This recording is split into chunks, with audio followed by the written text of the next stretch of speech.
Okay. Give up on my way home, yeah.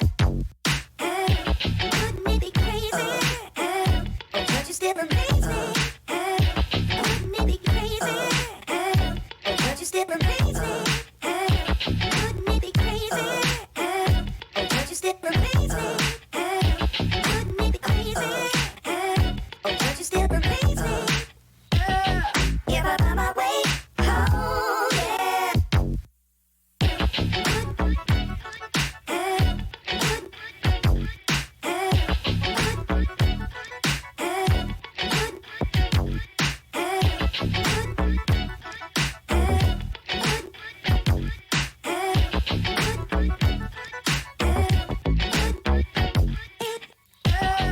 Give up on my way home, yeah. Wouldn't it be crazy? But you still amaze me. Wouldn't it be crazy? But you still amaze me. Wouldn't it be crazy? But you still amaze me. Wouldn't it be crazy? But you still amaze me. Give up on my way home, yeah. This is the move. For those who. What we do here is go back.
Seven, 6, 5, 4, 3, 2, 1. You'll never have the sacred stone.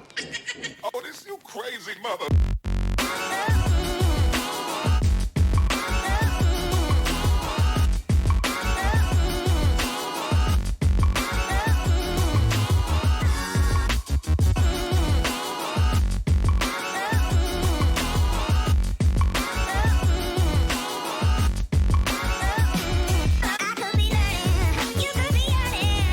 To see what's behind these closed doors, but I promise you, baby, I'll always be yours.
What's up, Mecha Army?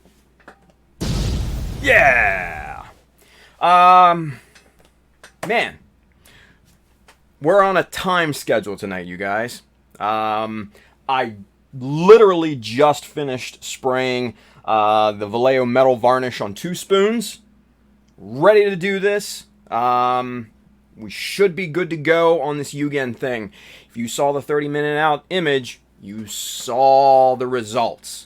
The 10-minute cure time, that's the secret. That's the secret sauce. So, we're on a tight time schedule tonight, you guys. So we've got about 9 minutes and counting before we rock out this Yugen pigment, right? Because that's the results you get. Oh, beautiful stuff. Beautiful stuff. And you will see it here momentarily. But hey, welcome to the Child of Mecha live stream. I'm your host, Tim, the one and only Child of Mecha. And tonight we're rocking the bear guy. Whoop, whoop. I don't know if anybody had mentioned the bear guy, but yeah, we're rocking the bear guys. So let's see. Until we get to that, let's talk about a few other things, right? If you also saw the 30-minute out image, you saw a couple new tools, a couple MadWorks tools and stuff. My good friend Zach from Galactic Toys sent me some samples of these things, and I think you're going to be really, really excited about these things, especially the spinny chisel blade things. Those I'm actually really, really excited about showing you guys because they are pretty damned amazing. And honestly, I think they're going to completely change the way that I detail stuff. So I'm really excited about these things, you guys. But Zach also sent me the new MadWorks handle that was designed by David Union. If you guys don't know what David Union is, it's I believe it's a Chinese company. I'm not 100% sure, but David Union is the name of the company, not a person. David Union is the company. But they make these really amazing rotary tools like Dremels. Very, very high quality. They've got the foot pedals and the step down, the step down motors and everything like that. And they're just super, super nice. I see a bunch of people, a bunch of my Asian friends, have these things, and I am straight up jealous, because I'm working with an old busted, 2001 Dremel over here, and they've got this nice new amazing anodized aluminum, just hotness of a rotary tool. So what are you gonna do, right? But the handle was designed for by David Union, the company, and so MadWorks, I guess, rebranded it and stuff like that, or had it rebranded or whatever. It's similar to Mia getting their handles and stuff like that from Olfa. Same type of thing, right? Same type of thing. So we're gonna be testing that out tonight a little bit later. So yeah, man, these are really, really cool. Zach also sent me a and I know William and I know little Andrew called me a traitor, but trust me, it ain't happening. Send me one of these guys.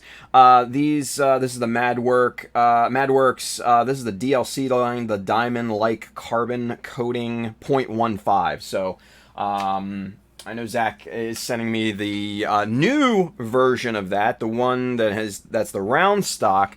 And that should get here, I think, either tomorrow or Friday. But testing that is going to have to wait because we got Mechanism on Friday. So, sorry, Zach.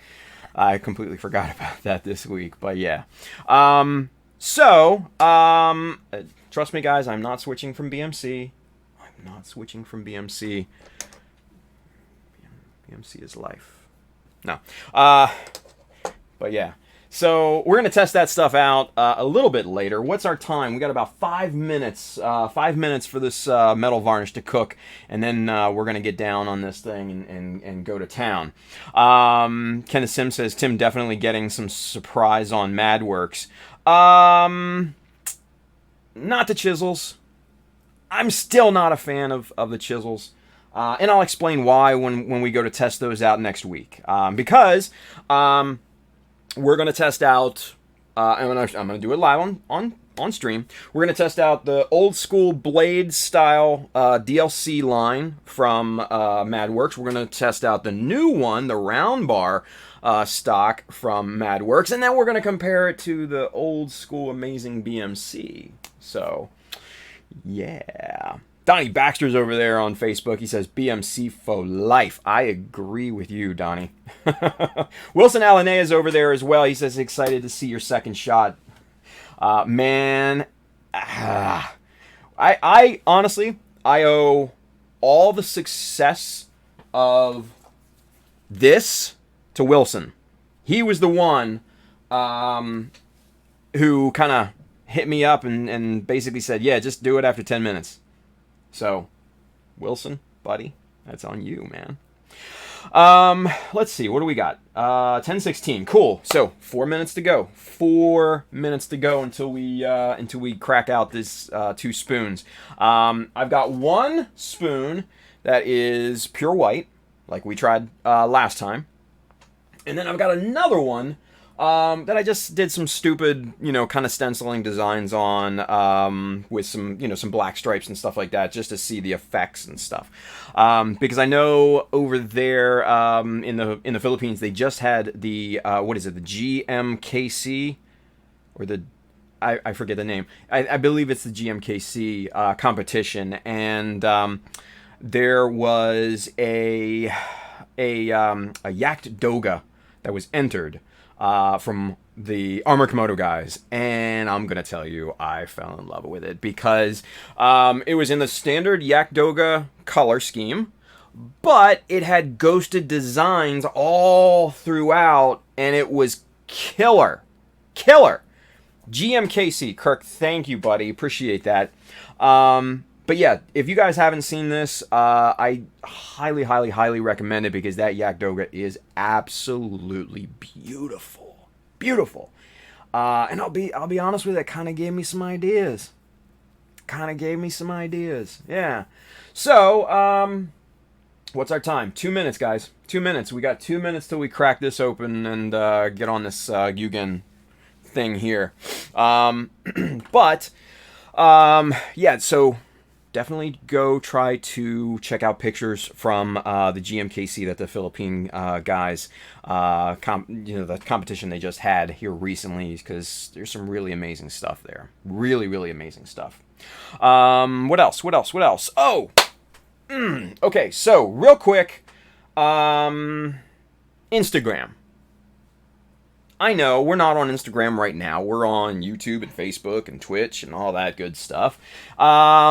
Instagram is kind of its own thing over there, right? It's kind of redheaded stepchild of social media almost, but it's nice. I like Instagram. Don't get me wrong. I'm thinking about doing some live streams over there. So aside from the 3 that we got going on here, right? And now, mind you, they're limited to an hour, so we can get in and we can just kind of, have fun with it, just talk, whatever. But I found a way to do some really cool stuff on Instagram Lives. I'm not going to give you all the details just yet. But we're working on it, and maybe we do something this weekend. I don't know. But watch the social medias. Okay? Watch the social medias, especially Instagram. And if you're not locked into the Chowder Mecha Instagram, I highly recommend it because it's fun, right? So do that. All right, 10:20. It's go time. Let's get these spoons, yeah. All right, let's see. Oh yeah, these are good. These are good to go. All right, so you guys, here we go. Our 2 spoons. let's get over to camera 2. And so here's our 2 spoons. And like I said, we got just one that's white. We got this other one here that, you know, just I just did some stripes and stuff like that on. Nothing crazy. So what we're going to do is we are going to lay down this paper towel to keep our work area as clean as, as clean as possible, right? Now, number one rule is keep your dirty, greasy paws off the surface, you filthy animals. Glove up, all right? Glove up. You don't want body oils getting on the surface of this thing, because then it'll go crazy and it won't adhere, all right? All right, so here we go. We're gonna rock the all white one here first, okay? We got our nice little silicone brush here, yeah? And we're gonna crack open the Yugen. There it is. All right, we're gonna get a little bit out of here. And you want to apply a bit of pressure, right? Here we go.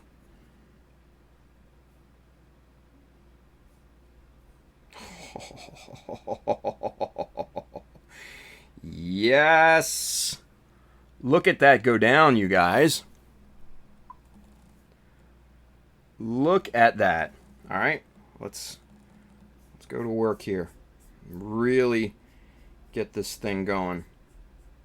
Much better coverage on this than, compared to the other night.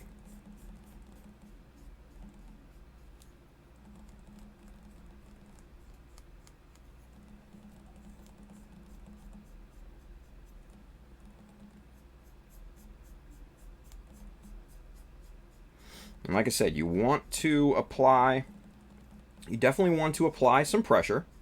Nothing crazy, but you do want to, firmly press it into this metal varnish, yeah?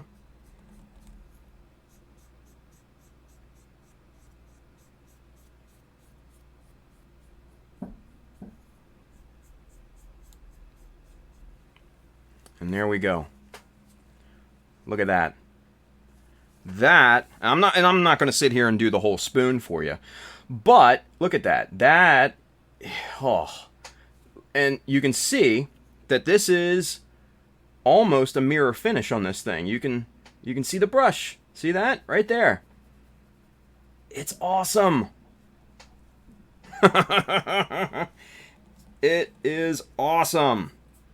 And I'll tell you what, having the success on this earlier today, because I tried it out obviously before the stream earlier today, just so I could get any assistance and feedback from the Armored Komodo guys if I needed it, right?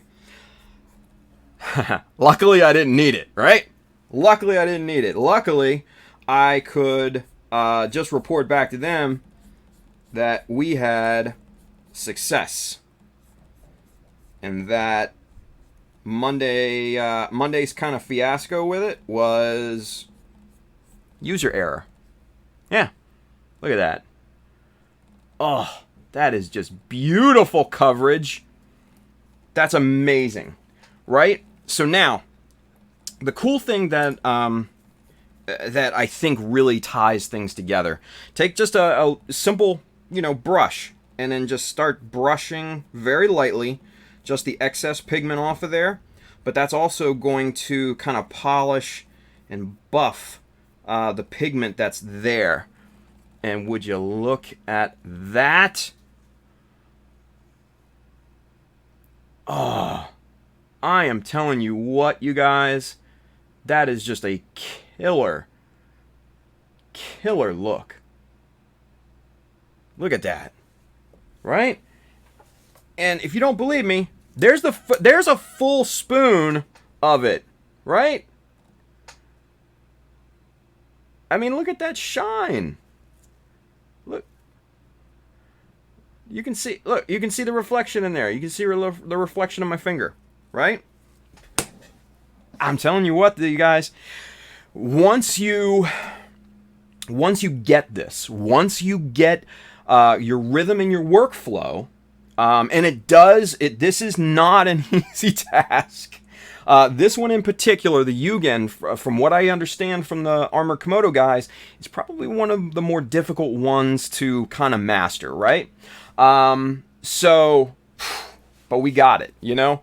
That one little trick, man, the one little tidbit of information that Wilson gave me, the 10-minute cure time on this metal varnish, that did it. That was the one thing that just set everything else up for success. Plain and simple. Plain and simple, right? Cool. All right, so we've had fun with a pure white spoon, right? So these look amazing, right? My daughter says these look like unicorn skin. Whatever the hell that means. But we're going to set these off to the side here real quick, right?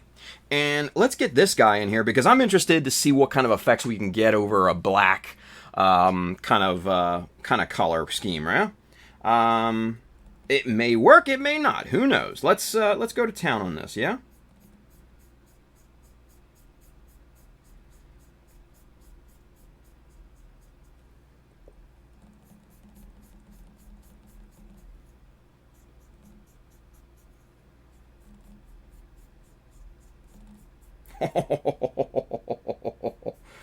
Oh yeah, I think I'm liking this. I think I'm liking this. What? Come on, man. That looks like a Miami Vice hot 1986 mix right there, boy. Ah, this is great. Like, I am a little kid in a toy store again, man. This is just fun to do.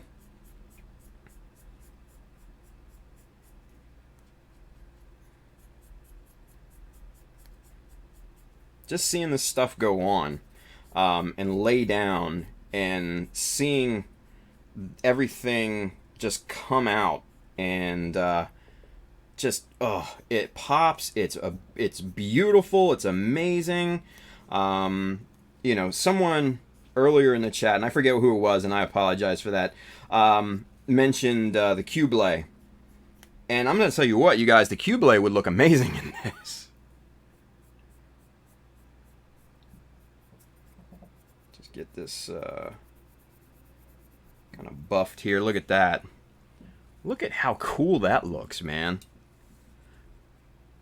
Look at that.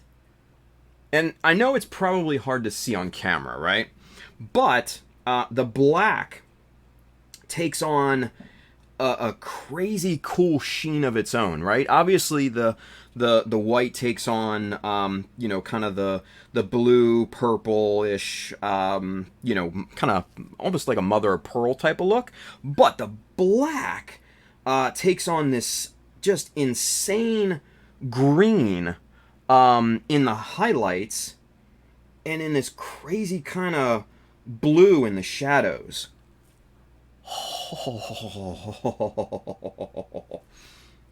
That's insane. And then you know what you could do? You could like mix the Yugen and the Heliconia on the same like Q-Blade? Come on. That would be amazing. That would be just stupid awesome. Man, I'll tell you what. This right here opens up so many creative avenues, right? So many creative avenues.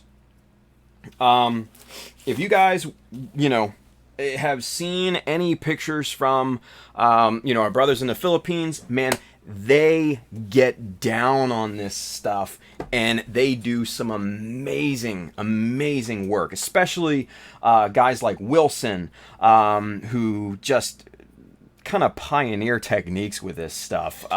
So I'm telling you what, man, This is exciting stuff, you guys. Exciting stuff.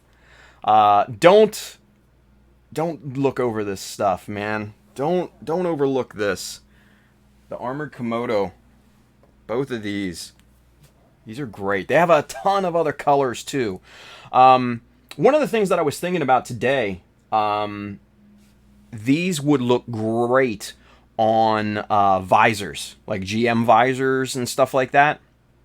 I know a lot of you guys use what is it? The film, the holographic film and stuff like that on the visors and everything.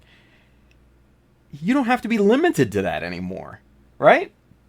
You could have a blue crazy color. You could have Yugen, and you could have El Heliconia on the visors of your GM or your Jesta or whatever.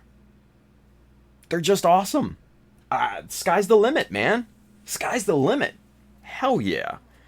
And can you imagine laying down decals, especially like white decals on these?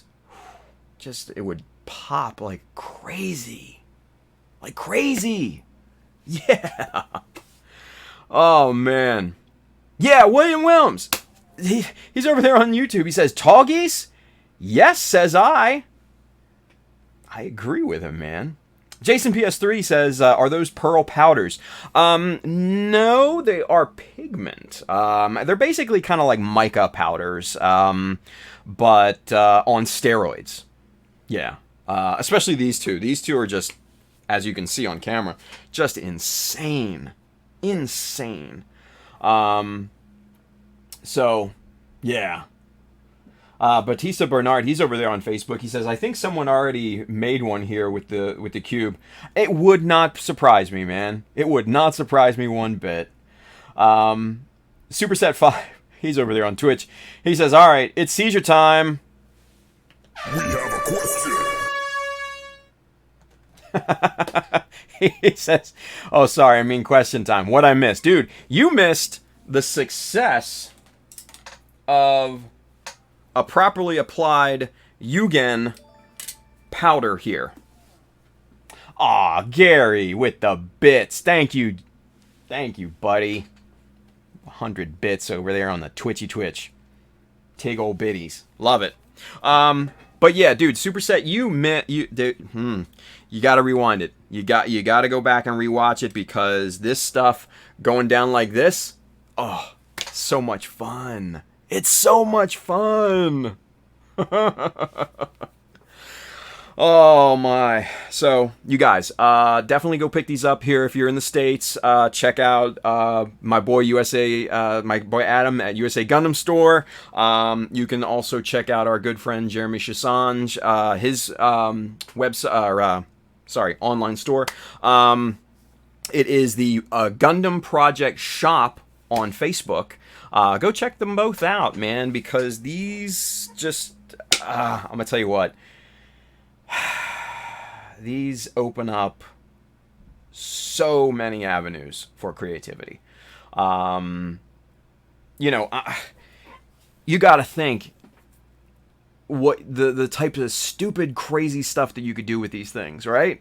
They have red, Arma Komodo has red shades of chroma flares. Sazabi, they have gold. Throw that on a Sinanju, right? Use the heliconia on the black sleeves and everything. Sky's the limit, man. Sky's the limit. Yeah. So there you go. Edward Leonard, he says, just got 4 today. Look at that. Easy win. Easy win. Superset 5, he says, that would look so good on a unicorn kit. Oh, I'm sure, man. I'm sure. Gary's over there on Twitch. He says, I'm going to rewatch it later when I do cardio in the gym. Good call, man. Good call. Gary also says, no one likes cardio. Yeah, I agree. I agree. Oh, man. Bailey says, I hate shiny Sazabis. I mean, the shiny thing's never really my thing either. I'm more realistic, militaristic. You guys know that. But if you wanted to get crazy and creative, this is what it is right here, you guys. This is what it is. So, big shout out to Armored Komodo Heavy Industries over there on Facebook. Armored Komodo North America. Frank over here in, he's up in Canada. He's got a couple distributors now in Canada. So for all of our folks above the border, howdy. So yeah, you guys can get it up there too, man. It's good stuff. It's good stuff. Yeah. Ricky Paul Carlson says, lots of questions, tape adhesion, decal, solution reactions, etc. What I would probably do is clear coat over this. You got to use like an aqua based gloss, like aqua gloss from what is it, Alclad 2. But after that, you should be good to go, man. You should be able to tape over it. You should be able to apply decals to it. Anything that, you know, you can do over an aqua gloss, you can do with this stuff here. Yeah. Yeah. And if you have troubles, if you have any troubles, reach out to Armored Komodo, because I'm going to tell you what, the support is out of this world. Support's amazing. Support's amazing. They're actually messaging in our little group chat here too. Let me see. What are the boys saying over here? Let me see. Let me open this up here real quick. Hang tight. But yeah, I'm gonna tell you what, guys. Just these guys are great with the support and the whole 9 yards. They're really good. Really good. Let's see. Oh, see, Wilson Alanea, he's over there on Facebook. He's posting pictures in this chat of, you know, kind of like the chroma flare visors and stuff like that. Oh, and it's so nice looking. The gold pigments and everything, man. You guys, I can't show him that right now. You guys are crazy right now. But yeah, man, big shout outs to the boys at Armored Komodo. It's good stuff. It's good stuff. So Donnie Baxter has a great question on Facebook. Why no lacquer top coat? Because basically it would dissolve this stuff and it would go pff. Basically. Same thing, Gary. Gary's over there on Twitch. He said, can you apply 2K gloss to it? I would not. I would apply water-based first, and then after that, who knows, then you can experiment. But I wouldn't experiment on a kit. I would experiment on a spoon. So, but according to the guys at Armored Komodo, water-based gloss works best. Yeah. Or water-based clear coat, I should say. It doesn't necessarily have to be gloss. You can go for the matte look, which is really cool. Which is a really good, a good aesthetic in my opinion, because I like that. I like the kind of matted metallic look. It just speaks to me. Yeah. So, very cool stuff. This very cool stuff. Bingo. There we go. Donnie, water-based coat is okay. They cure in 24 hours. So there we go. Rock and roll. All right, so you guys, I can't recommend this stuff enough. Armored Komodo, the chroma flares. Like I said, they come in a bunch of different shades and colors, different effects and things like that. Go check out Armored Komodo Heavy Industries or Armored Komodo North America on Facebook. You will definitely be able to see all of the choices and stuff. And then when you want to purchase those, check out our boy Adam at USA Gundam Store. He's got the whole line of them, I think, up for pre-order right now. It sold out real quick, really quick. But he's gonna continue to carry those. Or you could check out our good friend Jeremy Chassan's online store, the Gundam Project shop. Both of those currently carry the full line that's authorized in North America for Armored Komodo. So it's good. It's good stuff, man. Woo! Feels good to get this, right? It feels good to get this because I didn't, I'll be honest with you, between you, me, and the wall, I didn't want to disappoint the I didn't want to disappoint the guys at Armored Komodo, I didn't want to make their product look bad because of user error, which Monday it definitely was. Plain and simple, right? So now you can see the true potential of this stuff. So it's really, really good. Really good. Kenneth Sim says, does the rest of the color only brush on? Now, that's a good question, Kenneth. So on Monday, we tried some out-of-the-box thinking, right? We tried to spray these. And we got, different results, right? This is the Heliconia suspended in Mr. Super Clear Gloss, right? It's sprayed beautifully. You do not get that mirror finish like you do with the brush on. It's not a bad look, it's just a different look. I really like this. So in some aspects, yeah, go with this. Now, this guy right here was just super crazy. This is the chrome powder mixed with Mr. Color Clear Blue. Yeah? This is, you guys can't tell on camera, but the specks and the flecks of chrome in here are super, super deep. And it looks like it's 5 millimeters thick, but it's not. It's really not. It's crazy, the effects that you can get with this stuff. So you definitely can mix the powders in some sort of carrier, either it be like a clear coat or a clear paint or something like that, and get different effects. You can go crazy with it, but to get the effects that you see that the Armored Komodo guys achieve, that kind of beautiful, kind of glassy mirror finish, you do have to brush those on. Yeah, so you can get stupid crazy with these things, man. Like I said, the amount of creativity that you can get with these things is just crazy. So with these two, yeah, Beck Storm, he's over there on YouTube, and he says, yeah, looks like deep space, right? And so does the Heliconia. I think actually looks kind of more like deep space, right?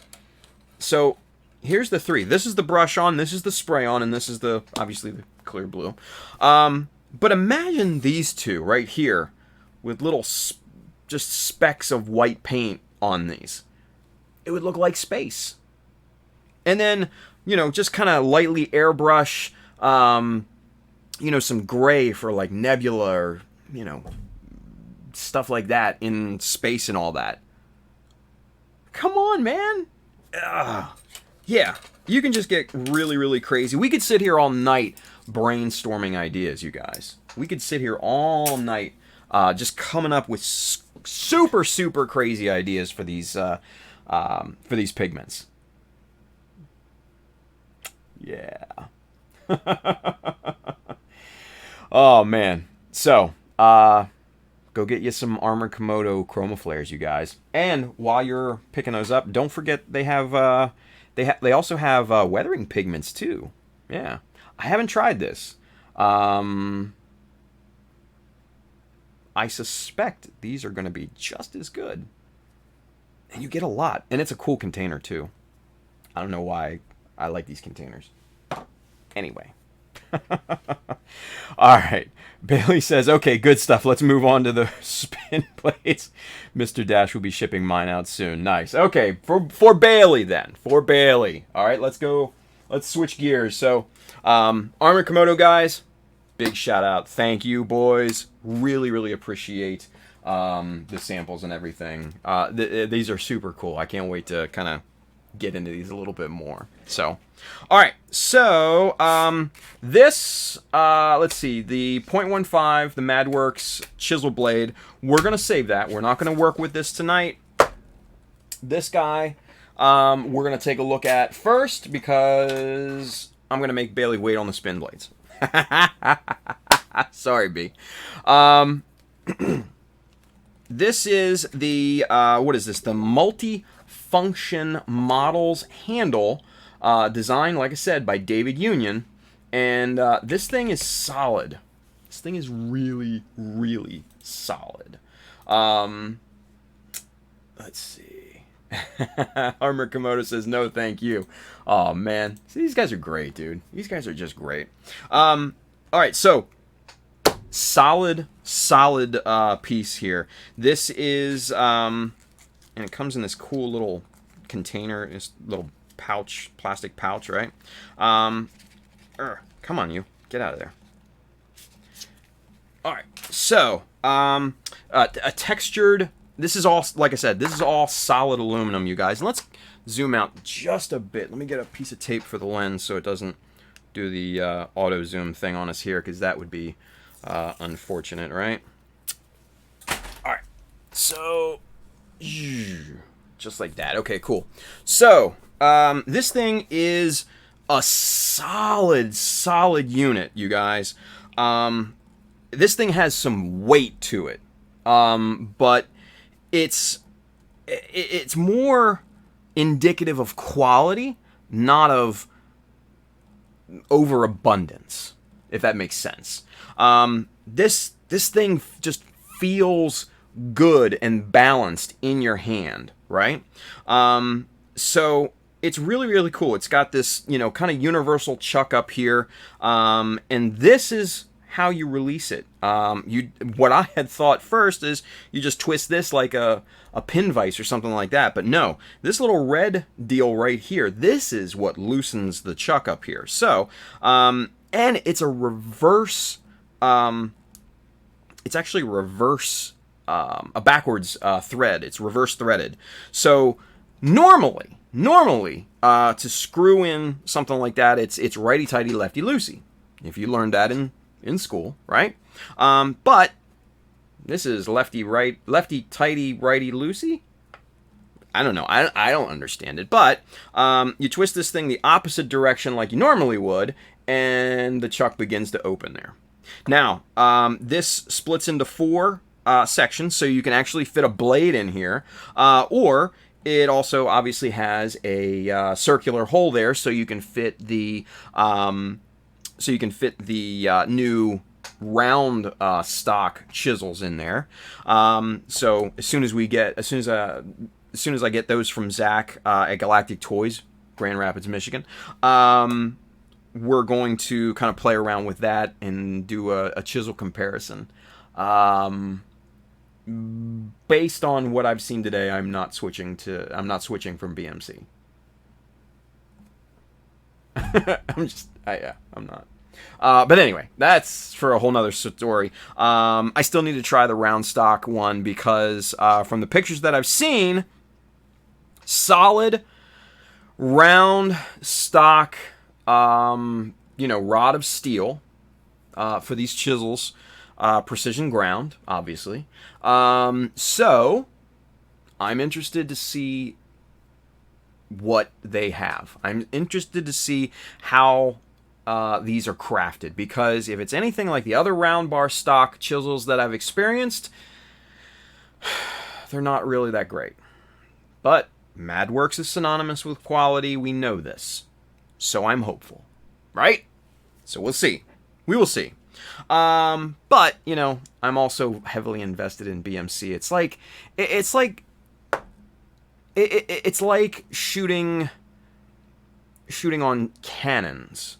Canon cameras for 20 plus years and having all the lenses and equipment and everything, and then you want to switch over to Sony or Nikon at the drop of a dime. It's not that easy because you're heavily invested. So I'm more than likely going to stick with BMC, just to let everybody know. I know. And there's a few other things that I like about BMC's accessories and things, right? But anyway, let's talk about this handle. This handle, This handle is great. I'm not gonna lie, this handle is great. So let's take this apart and kind of look and see what this is all about, right? So righty loosey, this thing comes out. There's that, right? Here's your chuck. You've got this nice kind of lasered in, and it's hard to see on the camera, but it's nice lasered in, you know, designed by David Union right there. And then you've got this 2-part handle that is also, both of these are just solid aluminum, and that's all there is to it. 4 pieces. Very simplistic. Good quality. Really good quality. You got the MadWorks logo on the side there. I'll be honest with you, I'm not necessarily sure why they did it in 2 parts. Probably a machining limitation, I would imagine. Or maybe it just made it better. I don't know. I'm not a machinist. But I'm going the wrong... Look. I'm trying to tighten the traditional way, and it's not working very well. So, yeah. So, good stuff, this. So, the cool thing is that you can fit, like, all your standard blades in this, right? So your Olfa chisel blade slots into this thing real nicely.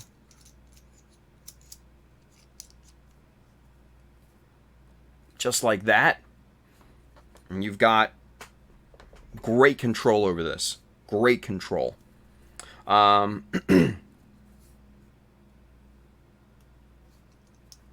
could tighten it at the point grip. Really? I didn't notice that. Oh well. Hey now! That could have ended badly, right? Woo! I think we need an animation for... Oh my god! That was a disaster averted right there, you guys. Holy shit. But you can, you know, like I said, you can fit all of your Olfa blades into this thing. You can fit X-Acto blades, right? Even when it comes down to where's that little guy? My little guy, little NT cutter. You can fit these blades in there, right? Now, the blades that I know Bailey was waiting for, these guys, the Neuron, I don't know how you pronounce it, but these fit in here as well, which is really nice. But I'm gonna show you a better way to mount these guys. Okay, I'm gonna show you a much better way, because you don't have to put these in a standard like hobby knife holder. That to me is actually inefficient, right? So let's get these guys out of here, and I'll show you kind of why it's inefficient that way, right? Put the bag off to the side, save the bag, because these are just, you know, little photo etch little guys, and you can lose these very, very easily. So these start off at 1.4 millimeter, and they go all the way up to 3 millimeter, right? Covers a wide range of what you would be using these for, especially in terms of things like photo etch parts and things like that, right? These are great, right? And yeah, Bailey hit the nail right on the head. You put them in a pin vise, right? So our little wood ball pin vise, these fit absolutely perfectly. They bottom out right at a perfect location, and there you go. There's your little spinny chisel deal, right? This, you guys, is just a weapon now for detailing. So let's get zoomed in. Cancel. You have Alexa Prize social bots enabled. Alexa, shut up. This thing.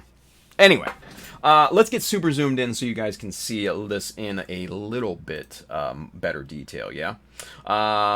Let's go over here. Let's get the box. Let's go 5, and boom. Whoa. All right, so where's the...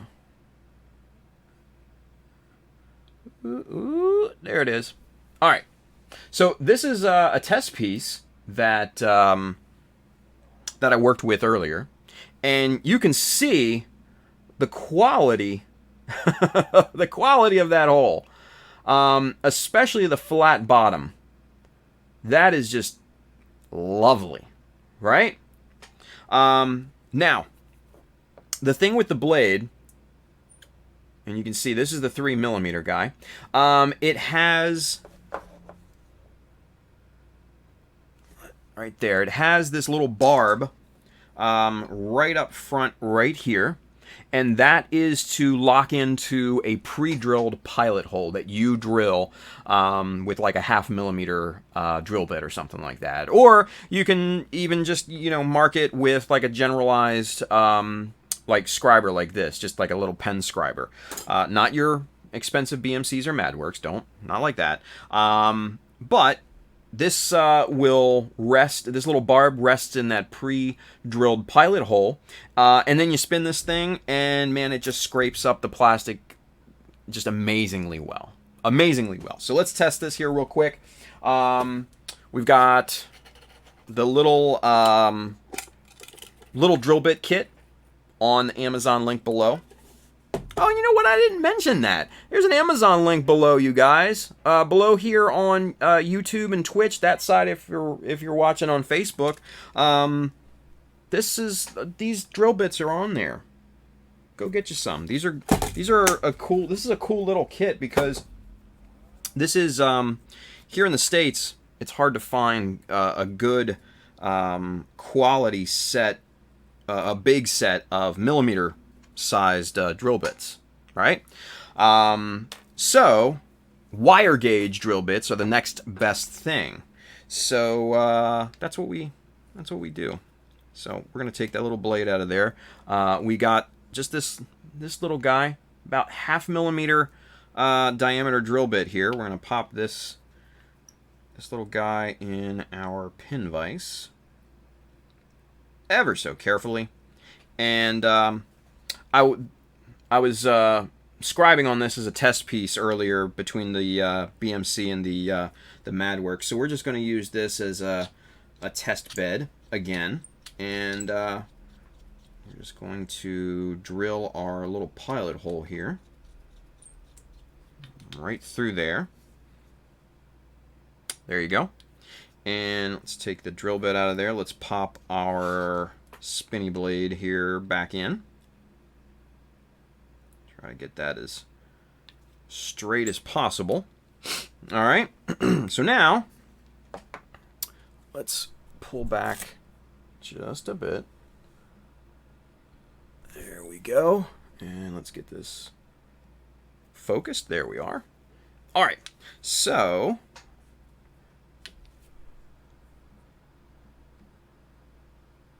there we are. All right. So now, like I said, you pop that little barb in that hole, and you just go to town. And as you can see, that flat bottom hole is starting to appear, right? Now, right now, that's probably about 1/4 millimeter there. That would be perfect to recess a little photo etch part or something like that right there. Absolutely perfect. But you can keep going.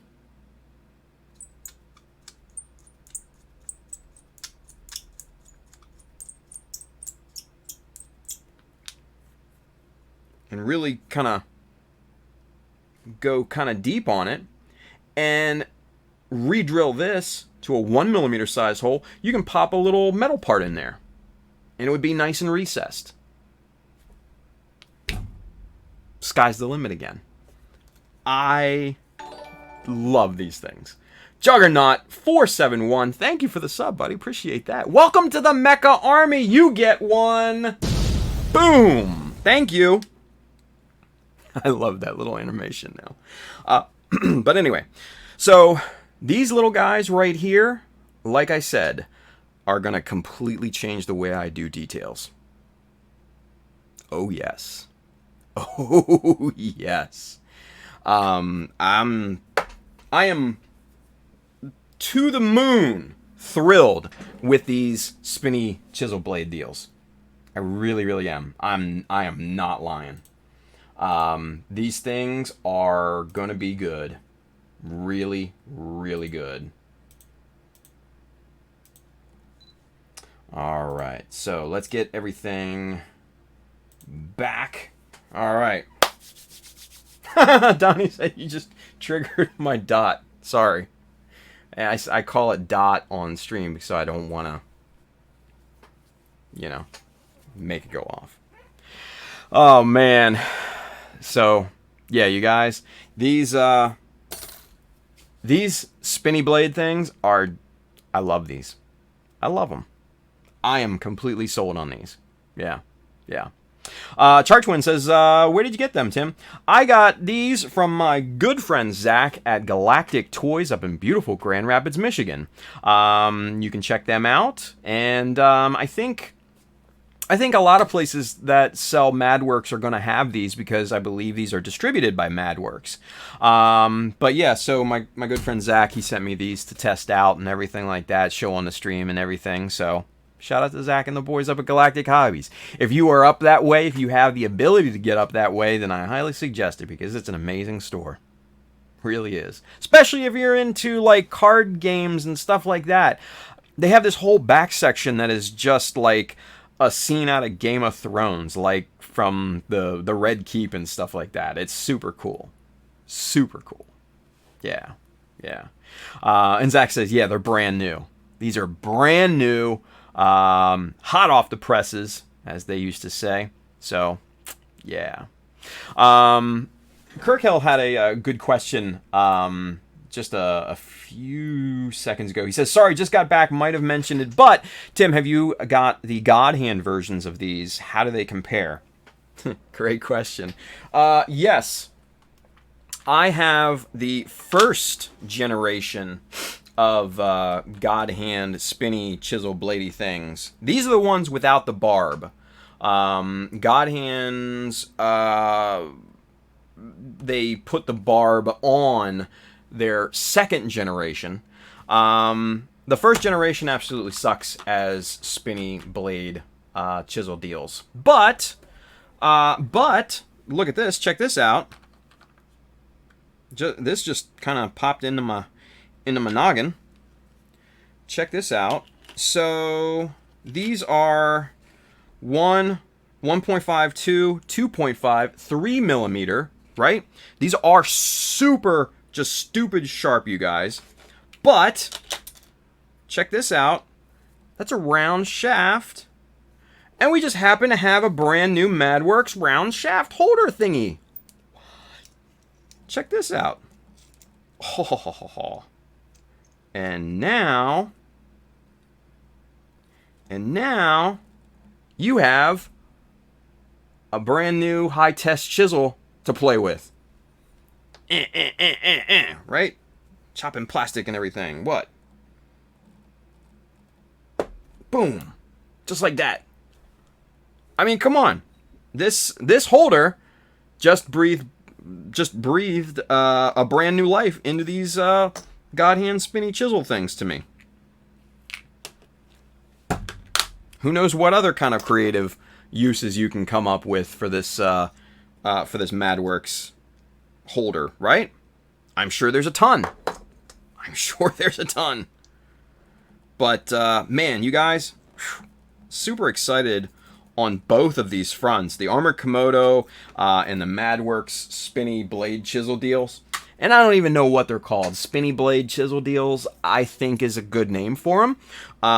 And Zach, if you don't have those listed as that, I highly suggest that you do, because I think that would probably sell a lot more units. Just my 2 cents, buddy.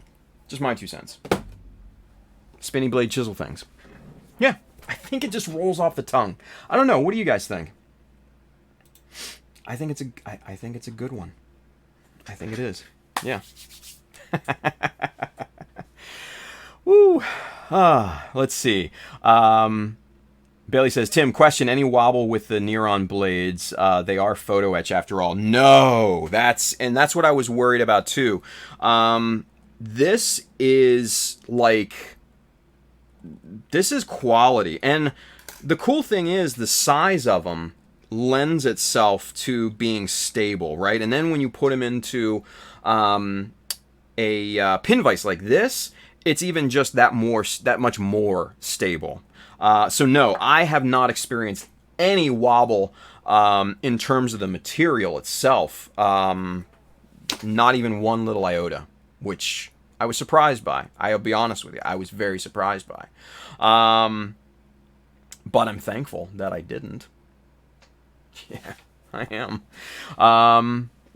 Ruslam says they are thingamabobs. Get it right. I love it. Zach Blaze says, I called them pivot tools. I think that was the translation I got. I don't know. I like my name better, man. Spinny blade chisel things. Hey, you know what? It's your website, man. Do what you want. Oh, nice. Oh, man. Zach says the one Tim just uses the straight version. Is it? I thought you sent... No, you sent me the tapered one. This is the slightly tapered one. And I'll be honest with you, I kind of like this idea. I like the idea of the tapered one a little bit better. Because what's going to happen, you guys, is that as you put your piece of photo etch in there, or your metal part, the little flare that you get from the shape of the blade will give you this nice kind of shadow around the part, which I think is just going to be awesome. So there you go. Yeah. Whoop. Yeah, these are the tapered ones, dude. Tapered for her pleasure. Oh, that was bad. That was just bad. Forget I said that.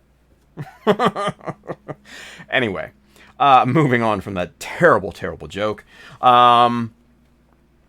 Trademark the name Tim Kurt Hill. Yeah, right. Let's see. William Wilm says, I have the Gen 1 God hands, but I have to find these ones now. Dude, yes. Get it. Zach says, yes, those are tapered. Yes, I do. I like the I didn't think I would like the tapered ones, but then I thought about kind of the shadow reveal around the detail part. And I like that better. I just like the idea of that better. So there you go. There you go. Let's see. Zach says the straight style is a 90-degree angle. Yeah, and it just goes straight down. The walls of the hole that it makes is just straight down rather than tapered in. I kind of like the tapered in idea better, but it depends on what you're going for. Yeah, it depends on what you're going for. Excuse me. William Wilms. We have a question. Thoughts on how to store these safely after you pull them all off? Yeah. Keep the bag that they came in because it's resealable, right? Keep the bag. That's what I'm going to do. Keep the bag. Or what you could do is if you had like one of these little bitty containers, you can throw them in here and hold on to them, right? Obviously, this is where I keep, my little mock-up power beads and stuff like that from back in the thing, mocking up the thing, all that thing, right? I got a few of them floating around here. I got a bigger one here that holds, little scrap Dymo pieces and stuff like that, so... Yeah, they come in real handy. Those little teeny tiny containers come in really, really handy. Really handy. Cullen bar tapered for Tim's pleasure. Great. I love it. Bailey says, yes, you can. The plates are just plates after all, but the sandpaper stickers are pre-cut to fit. I missed something. Anyway, Bailey says, that's Mr. Dash's store. He was like the first official distributor for MadWorks in the US. I think he knows a guy. So, Kevin's good. Kevin's good people, man. Kevin's good people. Julius Dembski. What's up, Sarge? He's watching over there on Facebook. Or, I mean, YouTube. Listen to me. What am I saying? Kenneth Sim, use masking tape and tape the frame. I guess I've missed so much. Zach Blythe says a lot of the other tools that MadWorks makes have holes to put them on a key ring. Really? And that's shit. I didn't even think about that. That's an interesting thought. Although, I would be scared to. I'd be scared to put these things on a key ring. I don't know. I don't know. Anyway, let's see. Kirk Hill says, I get my wife to get little magnetic plastic needle cases from the hospital for all these things. Nice. You could probably get those on Amazon and stuff like that. Well, at least here in the States. I don't know about, Australia. But yeah, I like it. I like the idea. Sice Builds. Hey, Tim, you mentioned chisel type scribers that you liked a few days ago. Which ones are they? You know what? We have a question. That's not going to get old, is it? No. The chisels that I use are BMCs, right? These guys. The BMCs. These, I just like this particular setup and this particular design. That's my personal preference. But they're, again, MadWorks has these style chisels here. And these are kind of in the shape, a straight shape, kind of like a hobby knife blade, like an X-Acto blade or something like that. But I have my reservations. I'm not going to get into them now. We'll save that till Monday of next week when we get the round bar scriber, the new one from MadWorks, to test out and test kind of because this is 0.15, this is 0.15, the round bar one that Zach's sending me is 0.15. So we're going to have a 0.15 panel line showdown here on Monday's stream, hopefully, right? So it'll be very interesting to see if my preferences change. I don't expect that they will, but I'm keeping an open mind. I'm keeping an open mind. Yeah, that's important. That's important. So there you go. Boom, boom. All right, let's get caught up real quick in the chat. Let's see. Excuse me. Bailey says he's like the 2015 GBWC US champ. Am I right? Yeah. 15, 14, and 13. 3 years straight. Mr. Dash was the North American GBWC champ. Yeah. Actually, wait. 14, 15, and 16. No. Shit, I was 16. Fuck, what am I saying? 13, 14, 15. I was right the first time. Sorry. What am I doing over here? Duh. Wow. Let's see. Bailey says, I saw that you can just put masking tape behind it. Oh, the little chisel deals. Yeah, probably. Let's see. Kirkhill says, I'll get you some, Tim, and send them in the post. Oh, dude, thank you. You don't have to do that.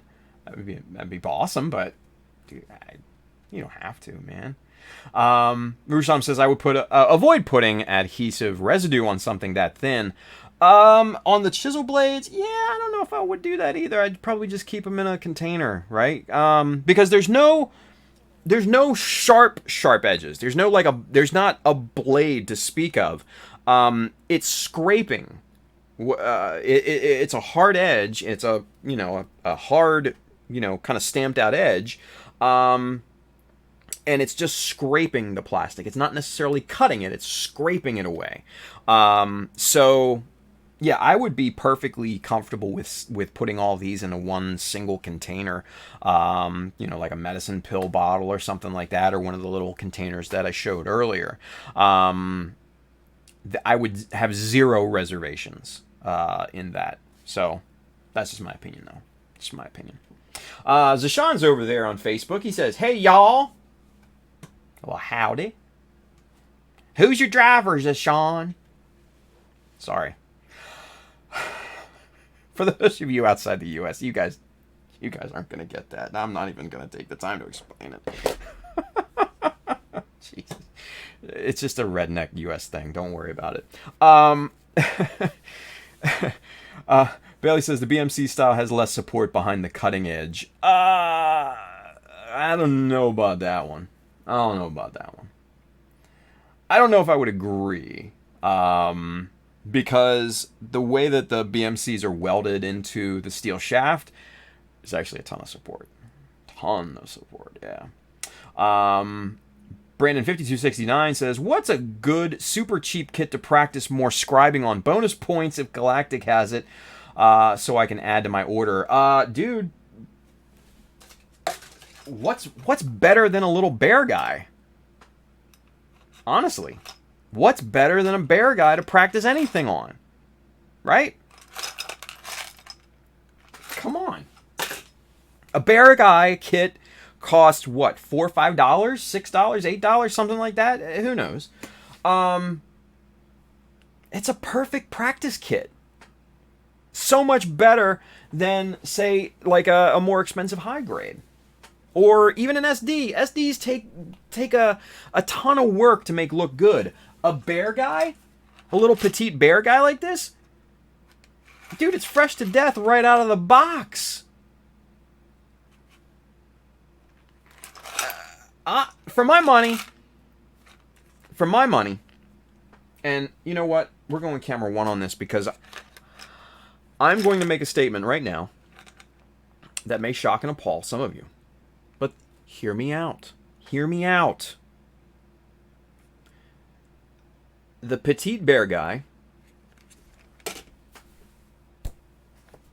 the petite bear guy is the perfect kit. There, I said it. Prove me wrong. Prove me wrong.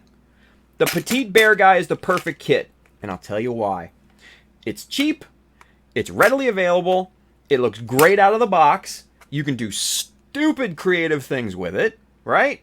And it's just freaking adorable. Everybody loves them. You know, from old people to young people, men, women, boys, girls, you name it. The petite bear guy is just a perfect kit, in my opinion. Prove me wrong. Prove me wrong. Bet you can't.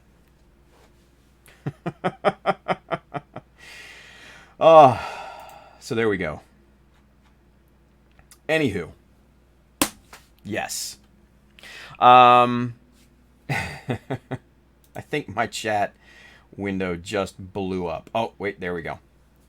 Ken and Sam Tim going nut. No, not quite. Stating a fact. Bear Guy's the perfect kit. Yeah. William Williams, preach, Tim. Thank you. Ranger Chris 61, he says it's a blank canvas. I totally agree with him.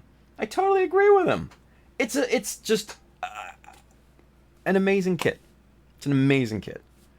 JD, oh shit.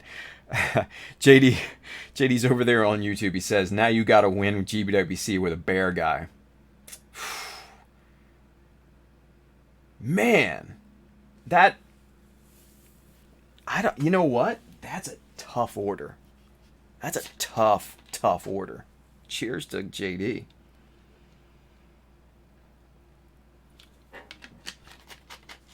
So, what I'm wondering is, you guys have seen these sculptures, these sculptures that people have made out of model parts. You've seen like the tiger, and you've seen the skull and the birds and stuff like that, just made from various model kit parts, right?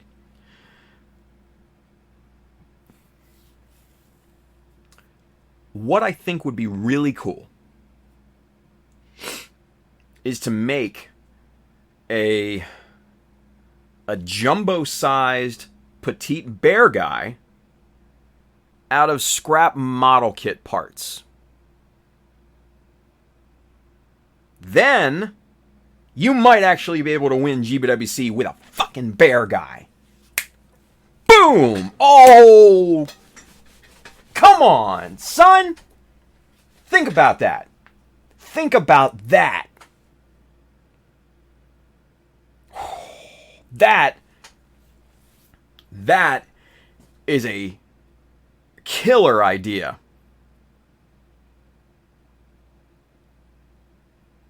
That's a killer idea. And shit, one I may just have to explore for a future entry into GBWC. Painted up traditional yellow, just, old school. But I'm going to tell you what. You walk into GBWC, right? You walk into GBWC with a jumbo-sized 50 centimeter or whatever. 50. What is it? 50 centimeters is the new size limitation here in the U.S. I know it's the standard size limitation in the rest of the world, but we were behind the curve on that up until this year. But think about it, guys. A 50 centimeter tall freaking petite bear guy made out of other Gundam kit parts in that sculpture style aesthetic. Come on, tell me that would not kill. Tell me that would not kill at GBWC. Kawaguchi would be creaming his pants over something like that. You know I'm right.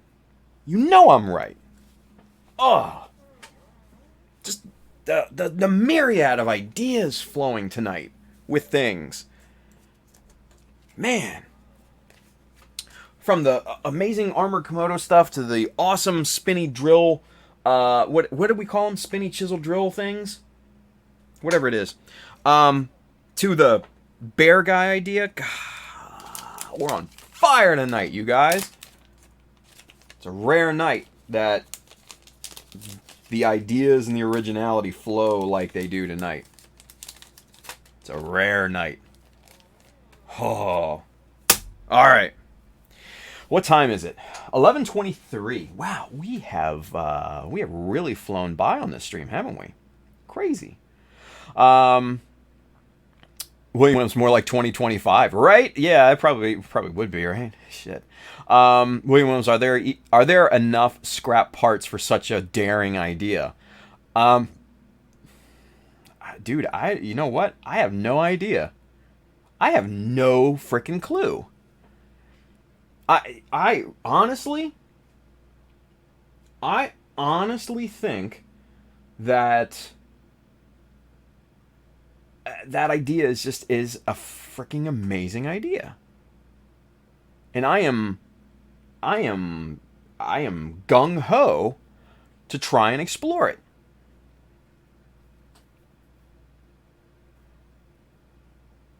Now, mind you, I may have an even better idea tomorrow, but for right now, for tonight, in our perfect moment here, yeah, jumbo-sized bear guy made out of scrap Gundam parts, I think would just be freaking awesome. I really do think it would be. JD says a cluster of fuel tanks for arms. No, man, you got to think bigger than that. You got to think bigger. You got to think way bigger, right? And you got to think like, how tall is 50 centimeter, right?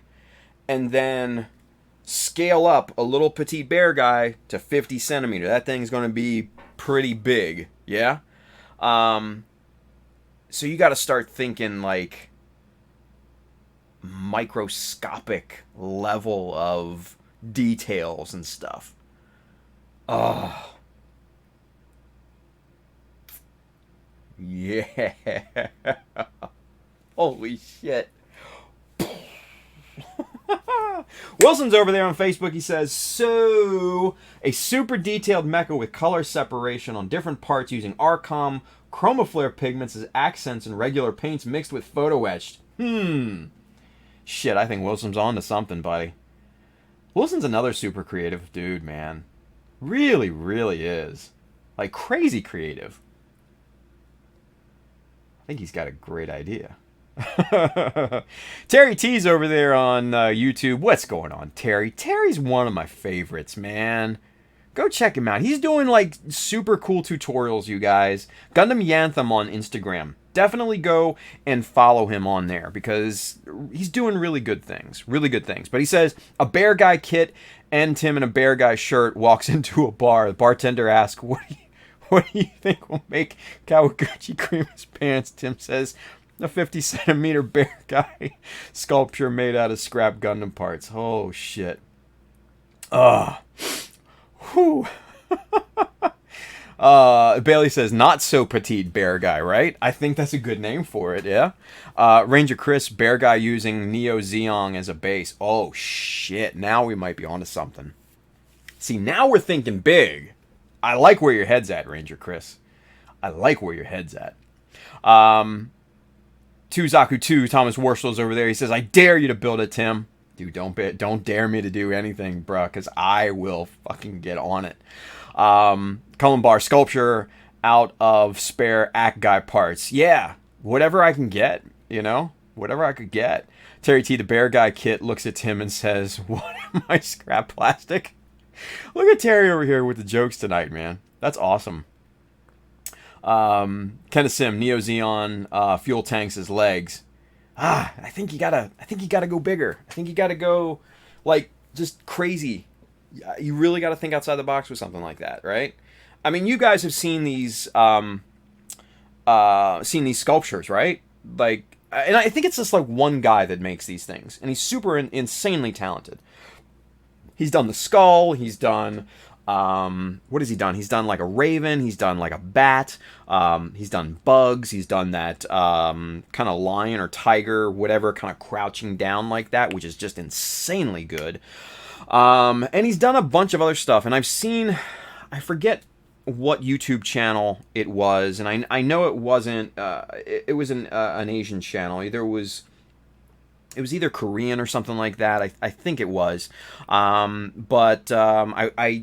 They did a whole interview with this gentleman, and for the life of me, I don't remember the channel or anything or the guy's name even. But they just, they just kind of followed him for, a little while, and he would work through parts and just, fit things, and it was just insane.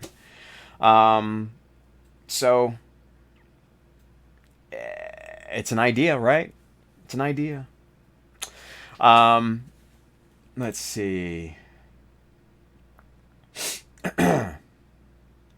Weapons X69, working on my fatty Gustav Karl tonight. That is a fatty, right? Flynn Berger, Mr. Craig Flynn. He says, "Good day, fella. Good day, Flynn." Dude, that's another one. Craig Flynn, that's another one you guys gotta follow. His water skill in the diorama that he's working on looks super cool. Super cool. So yeah. And like I said, and I still totally believe this, I think it's going to be a 3.5, maybe a 4-horse race for Australia GBWC. Right now,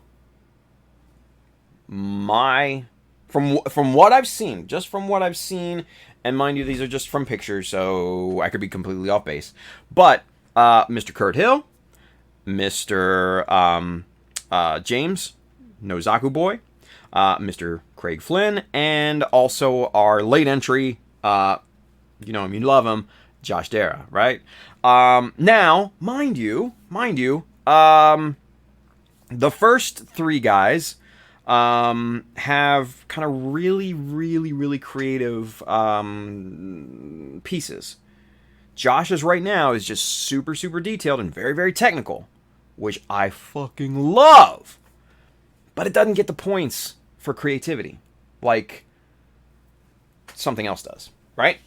And that's somewhat unfortunate, but I get it. So that's why I say it's like a 3.5, 4 horse race at this point. That's my opinion. That's just my opinion.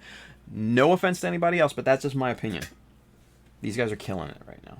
Killing it. Yeah. Let's see. David Son is over there on YouTube. He says, Terry T's a stand-up guy. He sold me a Chopper 2 and shipped it all the way to Canada. Yeah, that's right. That's awesome, dude. That is awesome. Brandon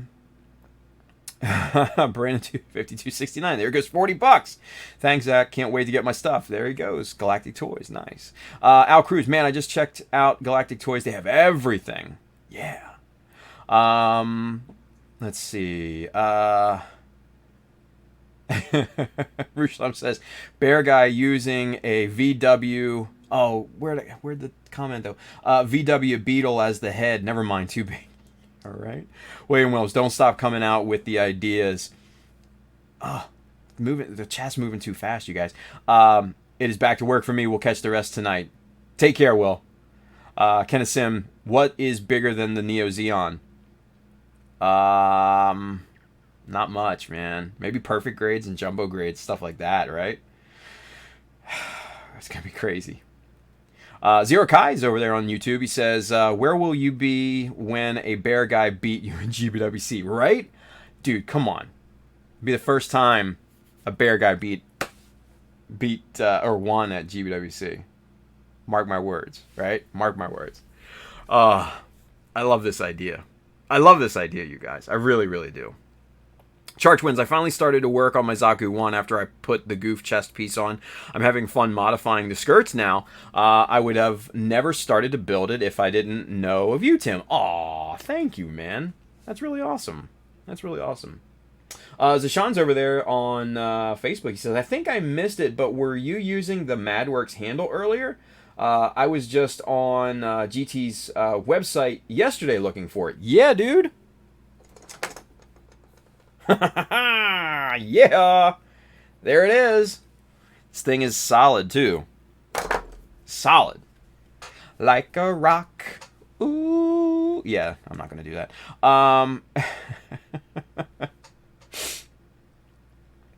Let's see.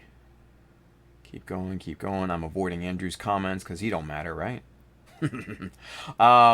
Brand 5269. Anyone ever seen Lexol Clear Caulk? I think it would be perfect for water details on dioramas on the cheap and easy. Could be. It could be. That or like hot glue or something like that. But you're probably going to get better results with specified modeling materials. Just saying. Let's see. Andrew Young, Flynn's mentality is the best mentality. Dude, I agree, man. Flynn's my boy. George is with us. Gunplay in Miami. Dude, okay. Real quick, Gunplay in Miami. If you guys don't follow him on Instagram, he just made this cool beach diorama with a hot-ass Top Gun soundtrack behind it on the video and everything. I thought it was super, super cool. It's for the Gundam Girl Gang Summer competition. And I think it's really cool. Go check it out on his Instagram page. I just love it. I love it. I love everything about it. So, yeah. But George, Mr. Old School Gumpa's over here. My own personal PR firm. I saw that, George. I saw that. I just, oh my God. It's so funny, man. So funny, George. But no, we love George, man. Hopefully he's going to be on Mechanism with us on Friday. Yeah. And I don't know if you guys missed it, but on last night, George was rocking the sexy chest hair right here, man. You guys got to go watch that if it's still up. Oh, it might still be up. It might still be up. Go run and just take a look at it just real quick and then come back. Sexy chest hair. Oh, man. Let's see. Anyway, let's power through these comments because, man, I am so behind on these comments right now. Boom. Gunboy Miami. Thank you, Tim. No, thank you, man. It was a cool little diorama, dude. I love the sunbathers on the top of the F-91's shoulder. That for me was just, that sold it. That absolutely sold it. It was perfect. Let's see. Kenneth Sim. Oh, what's the price for Madworks handle? Brandon says around 15, 16 bucks on Galactic Toys. Cool. Well worth it. Well worth it in my opinion. Cool. And I think we're caught up, yeah? Holy shit. Fiery's over there on YouTube. He says, I'm making a lava base, so I'm figuring out how to do lava. I'm thinking clear colored or painted resin with a light underneath. Could be interesting, right? Could be interesting. To Zaku too. That sexy green chest hair. Oh, George, love you, buddy. Love you, buddy. Even with the chest hair, dude. That was great. I had to give you shit on that. I really did have to give you shit. It was just funny. It was just funny. Anyway. All right. So, Zashan's over there on Facebook. He says, canopy glue would also work. It dries clear. There you go. There you go. Is it... let's see. Okay. So I know there's a problem in the main chat, restream chat with Facebook. So I have Facebook open over here on this side, and then I've got the master chat over here on this side. So I've got YouTube and Twitch on this side. I've got Facebook on this side, and they're working out pretty well. We'll see. We'll see. So good stuff. Anyway, I think we're caught up. I think we're caught up with only 23 or so minutes left to go. So, George says I'm laughing my chest hair off. Holy shit, that's funny, man. That's funny. I love it. I love it. All right. So, with that being said, let's go back to camera 2. Let's do a little bit of work, right? And I'm going to show you kind of the new mod that I'm working on right now. So, camera 2, here we go. So, with the foot, this is the current state of the feet right here, and they're both matchy-matchy. The horn, this is glued in. I'm kind of thinking of leaving it all square and everything like that. I kind of dig the hard edges on this, right? I kind of dig it. I don't know. We'll see. We'll see, right? We'll see. But, all the scribing is done. The recessed panels, everything looks good. All the details match. We added a couple, little flare plates down here on the toes and everything. But the next mod is on the lower ankle here, right cha. What we're going to be doing, obviously, cutting out a space in this side ankle armor. And basically just putting in a block right here of plastic to kind of make it look like a stabilizer a little bit. Or at least that's the idea, right? So that's what we're going to be working on here for the next, 20 or so minutes. Yeah?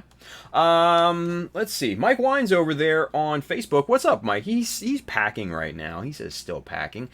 Chris Pabs just joined us. He says, sup, Tim. Dude, you're late. You missed everything, Chris. Dude, you missed so much. You got to go back and rewatch this one. This was a good one. Because, look at that. Beautiful, beautiful Yugen chroma flare pigment from our boys Armored Komodo. We figured that out. And then, spinny chiseled drill things here from Neuron, distributed by Madworks, and these are amazing too. So, dude, you missed it all. And then you missed the grandest idea of them all. A jumbo 50 centimeter tall petite bear guy made out of scrap Gundam parts. Yeah. Come on. Mike Wine says, taking a break to watch you. Oh, man. Chris says, Chris Pabs over there on Facebook, he says, I was finishing up those 2 high-grade builds. They are done. You couldn't have taken a break for an hour and a half? Come on, man. Come on. But I'm glad that they're done, though. I am glad that they're done. Oh, man. All right, so spinny blade chisel thing we're going to put over here. We're not going to lose that because I'm just not, right? Let's see.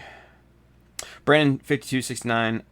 I was thinking tint it with clear red, then paint some black crackle paint over parts of it like the crust. Use a yellow light underneath to give it that lava glow. In response to Fiery's lava diorama. Yeah, that's a good call. Julius Dembski, Sarge over there, he says, I agree with the hard edges, gives the impression of being able to cause more damage. That's actually a really kind of good idea. Fiery says, ooh, yeah, that definitely sounds promising. Absolutely got to try that. There we go. Hooking it up with the information, right? All right, so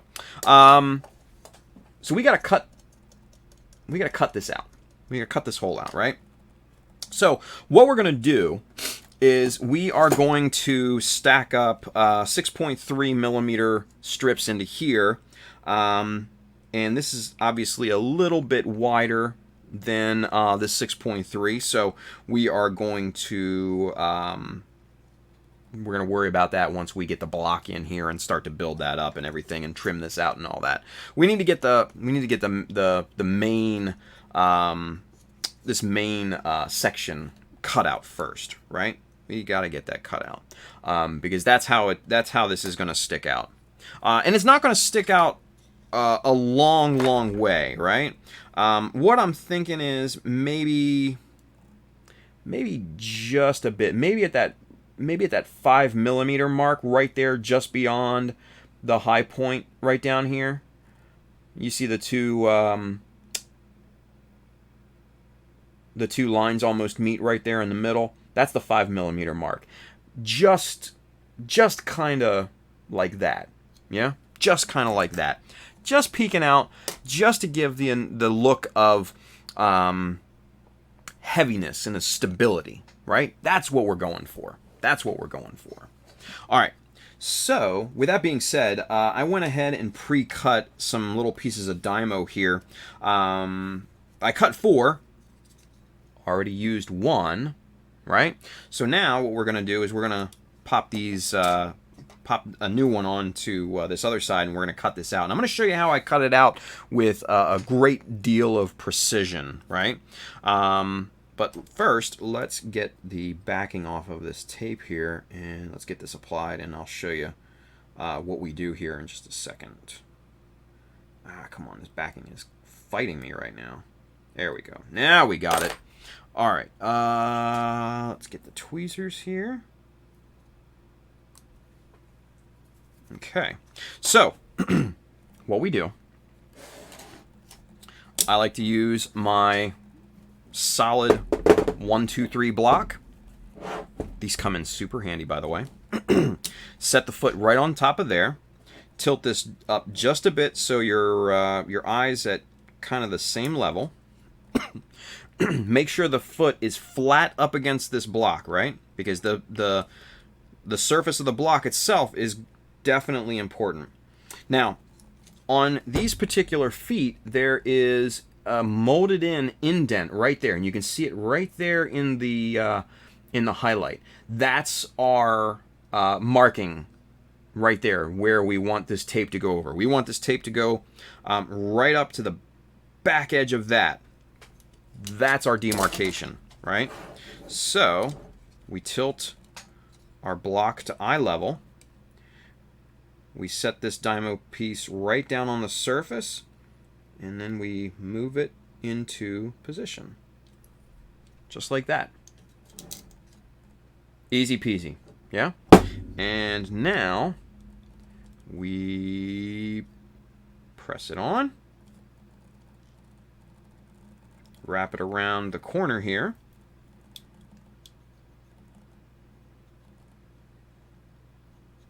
Really just kind of press that down with the good old tweezers. Now, what we can do is we can remove this particular piece and hold it up to its mirror piece here, align it properly, and make sure our tape alignment is correct. And that looks pretty much dead on right there. Not bad. Not bad. So the one thing that you have to keep in mind, this internal piece here has two receiver holes. This is the one. This one's going to get cut out. So it's actually going to look like this after we've cut that notch out, right?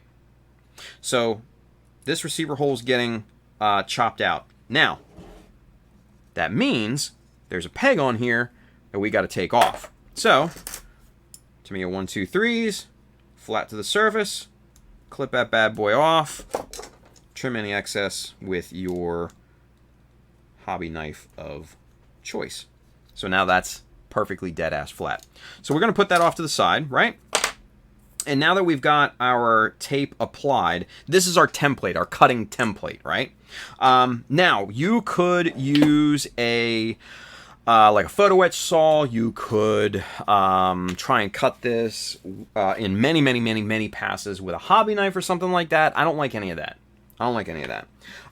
If you were to use a photo etch saw, the kerf, the thickness of that blade, normally is 0.2 millimeters. That's normally the thickness of a good piece of photo etch, right? So, with that in mind, why not use a 0.2 millimeter chisel to chisel out all the way through the plastic with a high level of precision? That's what I use this 0.2 for. I don't use this 0.2 millimeter for any other reason. And the only reason that I have this is because I used this as my panel line chisel of choice very early on when I got into chisels. Ever since I switched over to the 0.15 a long time ago, this kind of sat in my box and collected dust. So then I just used it as a cutting tool. It just makes sense. So, and then, and the 0.20s are not that expensive either. Once you get to 0.20, that's when the price of chisels starts dropping off dramatically, right?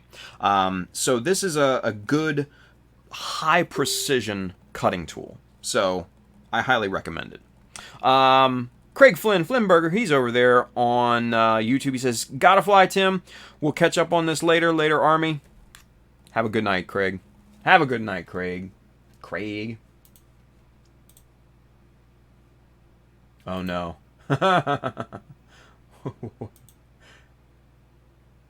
Kirk Hill. You son of a bitch. Oh, man. Kurt Hill replied, oh, no, yes. Gundam Petite Bear Guy is the perfect Gundam. Changed my mind. Dude. I like it.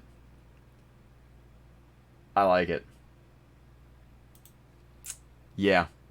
Kurt, you gotta share that with the world, buddy. You really gotta share that with the world, because that's awesome. Anyway, Julio Ponte, Mr. Clip and Nubs, he's with us. Dude, yes, you have missed a ton. You have missed quite a bit, yeah. I'm not even gonna lie to you, buddy. Your best bet is to watch the rest of tonight, rewind it, and watch the beginning, because it's well worth it. Just saying. It's well worth it. Yeah. Bailey says, heading out too early morning. Tomorrow, take care. Bailey, take care, buddy. Thank you, bud. Cool. All right, so we got about 10 more minutes left. Let's cut this this notch out here real quick. Let me show you how I do this, right? So, 0.2 millimeter. Start to go to town. Just right around this Dymo tape.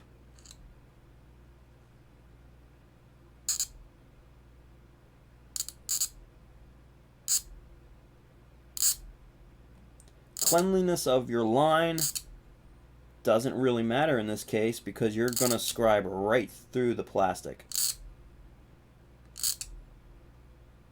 You want to use a little bit of pressure, but not enough to break your chisel, because that would be bad, right? That would be super, super bad. Okay. Once you've got a nice line carved in, then you want to start to go around this piece of Dymo tape.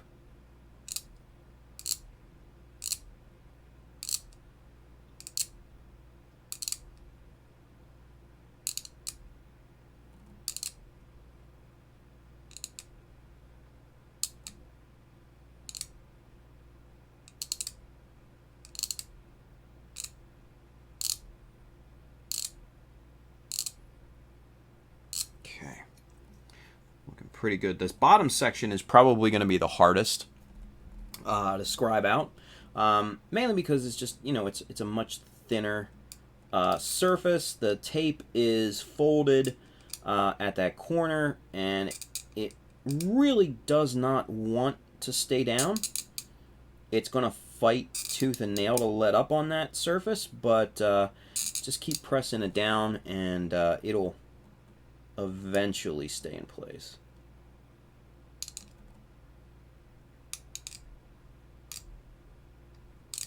Okay.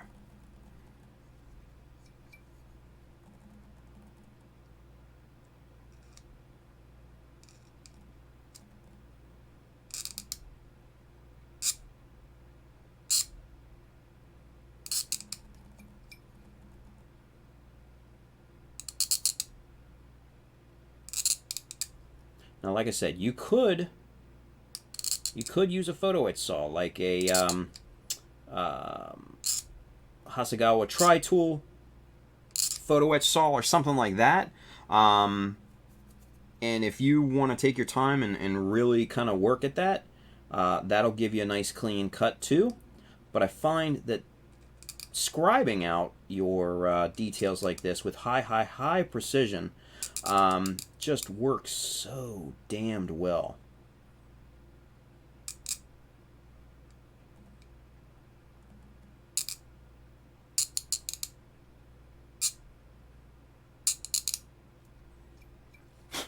And you just want to continually kind of work your way around the part. And once you get the plastic thin enough, you're going to feel it. It's going to start to... you will feel it in the chisel. The plastic will just feel thin. And you'll be able to hold this in the light and see your lines through the plastic and everything, right? So just kind of keep going, and eventually this thing's going to just pop out.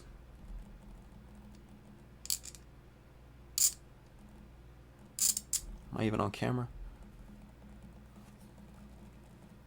Let's focus on that. There we go.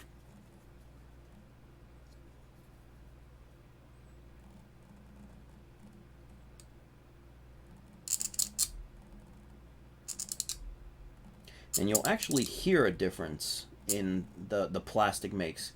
'Cause right there, I just busted through on this particular line. So let's see. There you can see that light part right there. That's right through the plastic. Right through the plastic.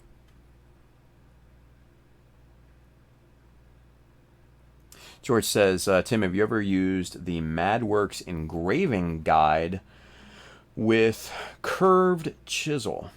I have not. These MadWorks things that Zach sent me are my very first MadWorks items ever.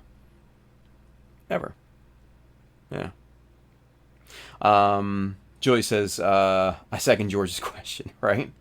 Rushlam says he doesn't like curved chisels. Yeah, no, I'm not exactly a fan of the curved chisel blades and stuff like that.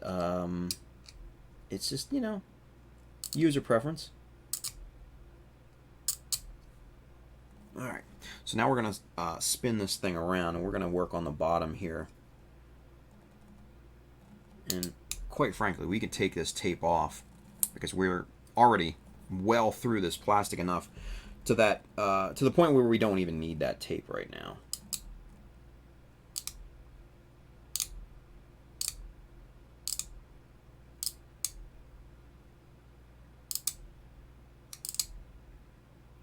Okay.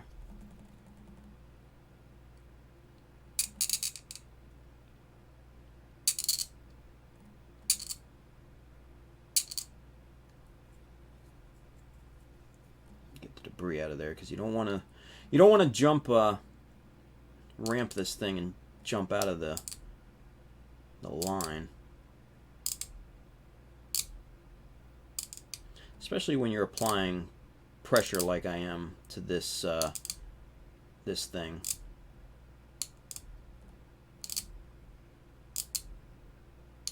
Okay, that's looking good. We can start to see through. Excellent. We see light. All right.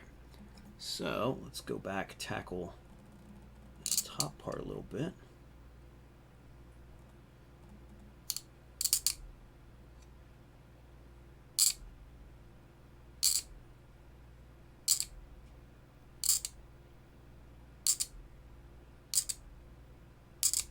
Okay. And now I can start to see through this piece. So we are definitely getting very close to this part popping out of this this ankle armor here.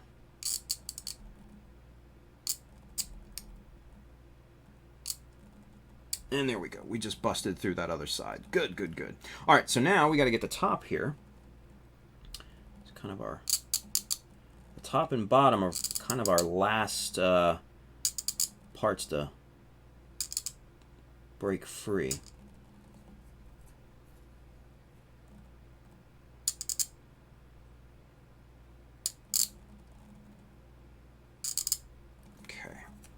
So there's that.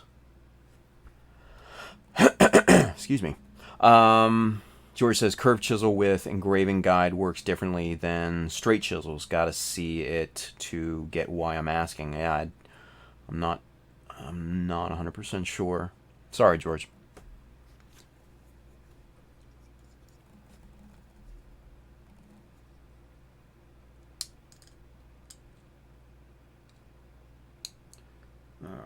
So I'm just going in the opposite direction that I was before on this top line, just to try and even things out and speed up the cutting process here.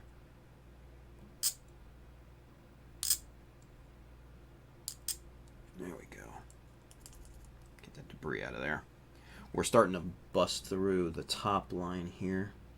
The corners are always going to be your problem areas when you are chisel cutting like this, because those don't get nearly as much cutting action with the chisel as the middle parts do. So you do have to go over the corners more times than the body of the line, so to speak, right? So let's get back over. Whoops. I navigated away from the Facebook video here, so sorry about that, Facebook guys.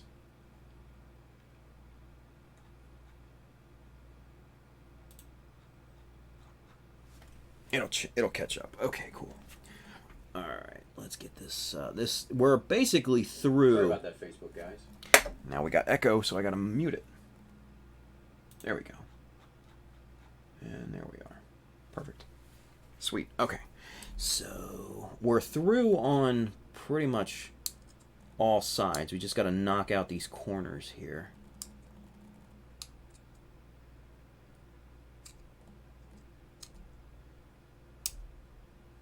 And yes, this does take a little bit longer than using a traditional saw, but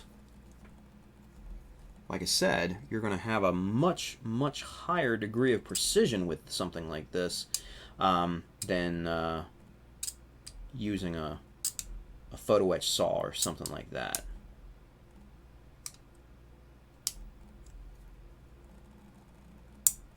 Okay. Now we've just got this piece here. This is now, you can see, hinged by this bottom part here. So now we just have to break through the bottom, and this part will be completely free.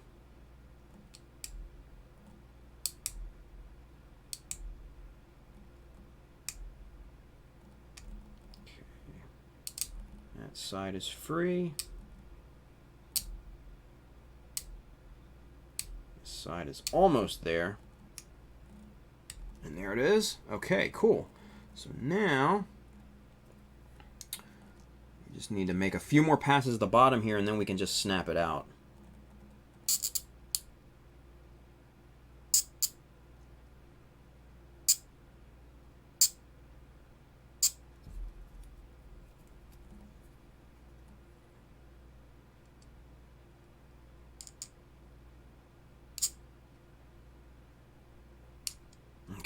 That should be good. All right. Moment of truth, you guys. Here we go. Let's see if this snaps out. Oh, look at it. Look at it. See it hinging down?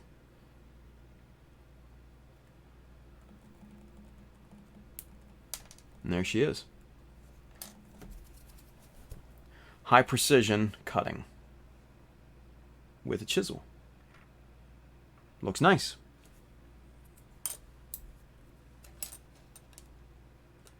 There is sister piece. Really good. And now you've got this little connection bar down here. I did not want to chisel that through because this helps the strength of this piece overall, right? Now, once we cut that out, this side is going to be a little bit structurally weaker than everything else. So be careful with it. But once we get the stabilizing block glued into the actual foot piece, that will help support that piece structurally in the grand scheme of things. So to me, a 1, 2, 3s. We go up here. We match up and line up the line clip. Do the same thing with the other side here. Clip. And then, with a good old sanding block, knock down any little burr or excess. Even things up. And there we have two beautifully mirrored pieces with, like I said, a high degree of precision cutting. So, voila! That's what I do when I need to cut out, cut out the armor and stuff like that. So, like for the horn here, right? That's what I did. I put a piece of Dymo tape on the toe, cut it out with the 0.2 millimeter 0.2 millimeter chisel, yeah, and then just kind of fill that in with the toe horn. That's all it takes. That's all it takes. Yeah. So there we go. There we go. Let's see. George says, "Ooh, it's very clean." Yeah, and that's the thing. Like I said, you want that high degree of precision when cutting something like this. That's super important when exposing a piece underneath or out of a piece of existing armor, like what we're doing right here. So yeah. Fiery says, I'll just have to try then. I have sort of a generic type X-Acto holder. Yeah, there you go. Brandon, my generic Excel brand hobby knife did not fit the Madworks. Julie Stemsky, man, I can't watch your stream anymore because it hurts my wallet. Sorry, man. I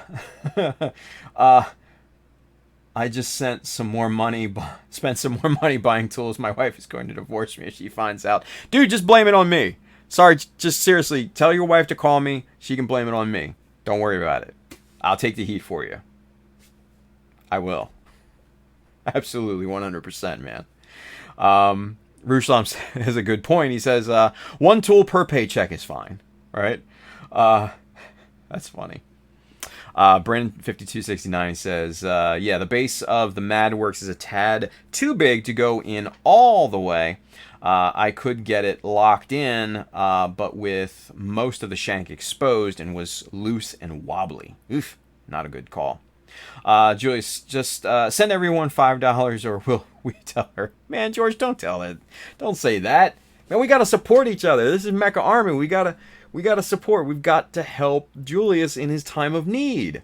If he needs us to, defend him from his wife, then that's what Mecha Army does.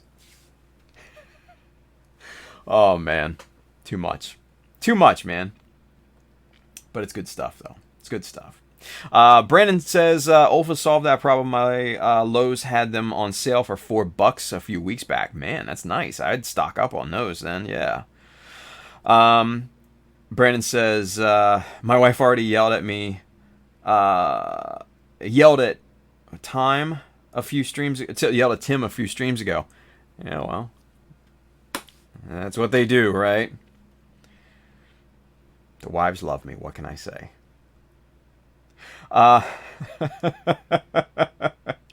Edward Leonard says, you have to hide shit. Yeah, right?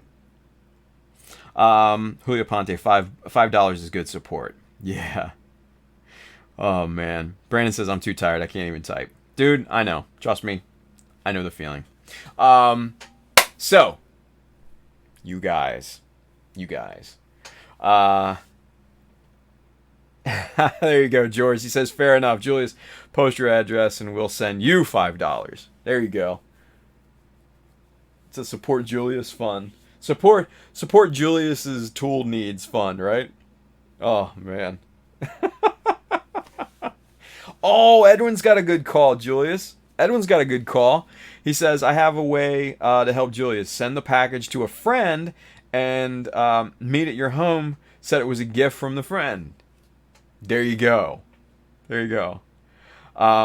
But see, Julius says his wife works from home, so she sees all the packages. Damn, dude.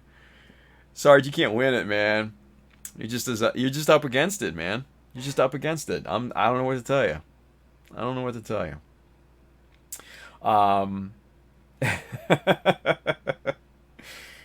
Bry Guy says, Tim is like the kid our mom doesn't want us to hang out with, right? Oh, man. Me and James know Zaku boy when it comes to tools. I think we're both like that, right? Oh, man. Oh, boy. Fun times. All right. So, kids. Oh, man. It's been a good stream, you guys. It's been a good stream. Go, like I said, go check out the Armored Komodo chroma flares by our good friends over there in the Philippines. They make amazing stuff, as we have witnessed here tonight.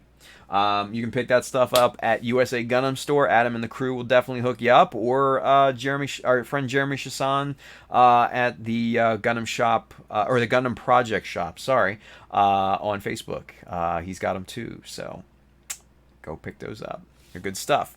And then also, we tested out these cool ass spinny chisel blade things. Trademark. From Neron, distributed by Madworks, given to me by our good friend Zach at Galactic Toys. Yeah, go check those out and pick those up. I think they're well worth it. I definitely, like I said, I think these will change the way that I detail things, because this opens up a whole new avenue at this point. So, yeah. Fiery says, Tim, you or anyone have a discount code for USA Gundam Store? I do not. I don't need one, don't want one. But yeah, Julio's got one. Clippin' Nubs 10 for 10% off. There you go. It's a good one to use, right? Yeah, so check that out. So, let's finish up, you guys, real quick. Hey, if you want one of these cool-ass petite bear guy shirts, and I would get in on these bear guy shirts before I get started on that amazing jumbo grade petite bear guy made out of scrap Gundam parts. I would get one at www.childofmecha.com. Hit the store button up at the top. You will be transported to the store. You will see shirts, you will see hats, you will see bags, and all sorts of other cool stuff on there. Go stock up, especially on the bear guy stuff. Go stock up on that before it becomes mainstream, so you can be cool before it was cool. Aside from that, if you are interested in any of the tools and materials and stuff like that we worked with here tonight, you can check out the Amazon link just below here on YouTube and Twitch. I have curated a whole bunch of tools and stuff like that on there. Books for inspiration, camera gear, and streaming gear if you want to get into that. I get a little commission based off of the stuff that you buy, so please buy a lot. Goes to help the stream, you know. I wouldn't have things like... We have a question. Or... if it wasn't for getting Windows 10 based off of the stuff that you bought in the commissions that I get from Amazon. Yeah, that's because of you guys. There you go. So thank you. And then, of course, obviously, if you need models or you need paints or your kick-ass Mecha Decal 001, which the other colors and the other sizes are coming soon, check out my good friend Adam and USA Gundam Store right down here in the corner. They will definitely hook you up. Man, they're amazing. Go and shop there a lot. Hell yeah. Julio Ponte, where's the You're All Assholes one?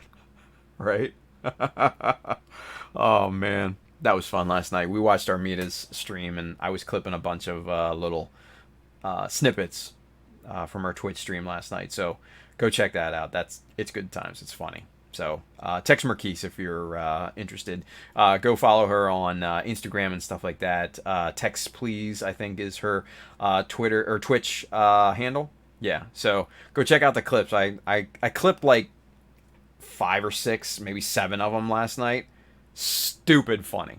So yeah, it's a good laugh. Anyway, you guys will be back here. Ow! We'll be back here on Friday. Right there on my funny bone. That hurts. We'll be back. Shit. We'll be back here on Friday for Mechanism. We'll be joined by a bunch of people. Should be a lot of fun. It always is. And we'll come back here. We'll circle back around for the stream on Monday. We'll do the Chisel Challenge on Monday. And, yeah, it'll be fun. So, without any other words, guys, have an amazing Thursday. Build something cool. Be safe out there. Come on back from Mechanism on Friday. And if you don't, we'll see you next Monday. All right, take care, guys. Bye.